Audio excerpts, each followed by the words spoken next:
Hi friends,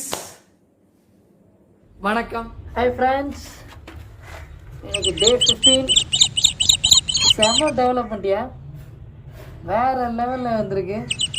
sudden change. புறாவோட ரெக்கை எல்லாமே அழகாக வளர்ந்துச்சு ரெண்டுத்துக்கும். அந்த குஞ்சில் இருக்கக்கூடிய ப்ரௌனிஷ் இதெல்லாம் போயிட்டு பியூட்டிஃபுல்லாக டெவலப் ஆகிருக்கு பாருங்க. ஆனால் இந்த குட்டி மூக்கில் ஏதோ சின்ன பபுள் மாதிரி வந்திருக்கு. அது என்னன்றது தெரியல ஒரு குட்டிக்கு.